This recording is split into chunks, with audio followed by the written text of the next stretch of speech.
Et pour aller plus loin dans ce dossier, Sacha Koulaeva, enseignante à Sciences Po, experte de la Russie et de l'Asie centrale, nous a rejoint sur ce plateau. Bonjour. Bonjour. Merci d'être avec nous. Après plusieurs jours d'émeutes populaires au Kazakhstan et l'envoi de troupes russes, Vladimir Poutine, on l'a dit tout à l'heure, s'est entretenu au téléphone avec le président Tokayev pour restaurer l'ordre. Alors pourquoi la Russie intervient dans cette crise ? Officiellement, la Russie intervient dans le cadre d'une mission conjointe d'organisation de traité de sécurité collective, appelée par Tokayev à l'aide suite à la situation au Kazakhstan qui, d'après le président Tokayev, sortait de tout contrôle.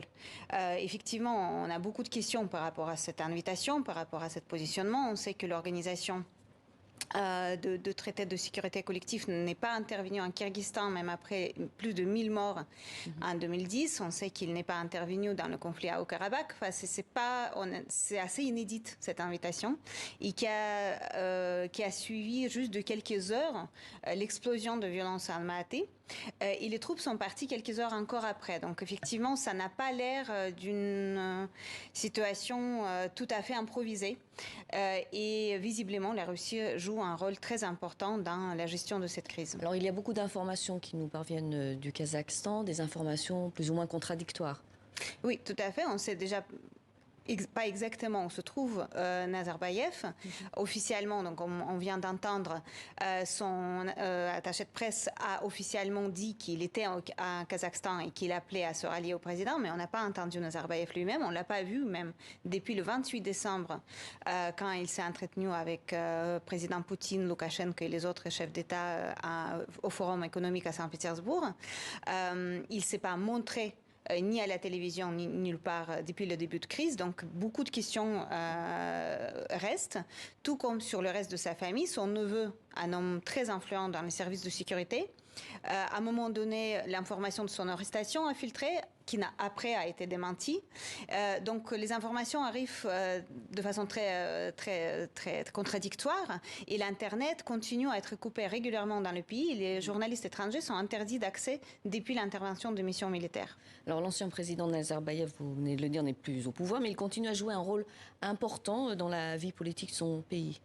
Oui, bien sûr, parce que Nazarbayev, pour rappel, a été élu président en 91, donc c'est 1991, et a resté au pouvoir 27 ans avant de passer, en tout cas sur papier, le pouvoir à président Tokayev, qui était choisi par lui-même, et en se nommant lui-même le chef de Conseil de sécurité à vie.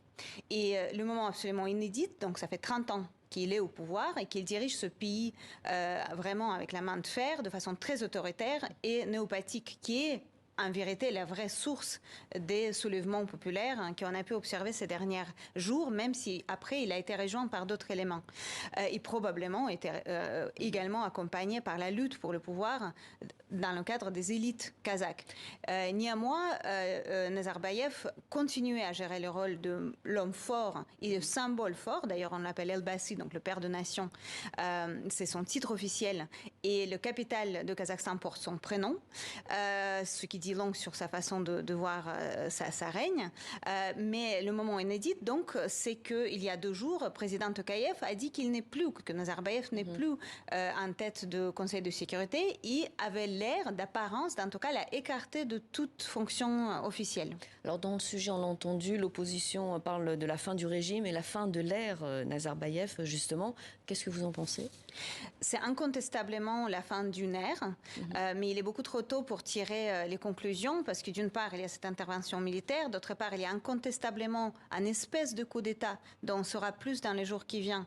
Est-ce que c'est Tokayev qui essayait d'écarter Nazarbayev? Est-ce que c'était une lutte à un autre niveau, plus au niveau du service de sécurité? Ce qu'on sait au juste, c'est que c'est parti de soulèvements populaires et véritables, des manifestations pacifiques avec les revendications très claires, économiques et liées au prix de carburant qui ont doublé.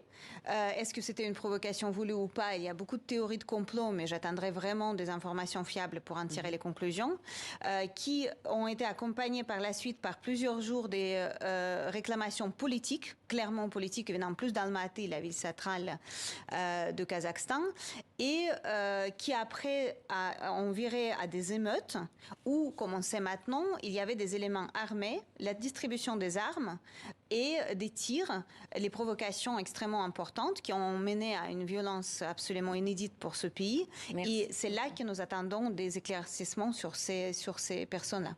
Merci beaucoup pour cet entretien et cet éclairage, Sacha Koulaeva. Merci infiniment.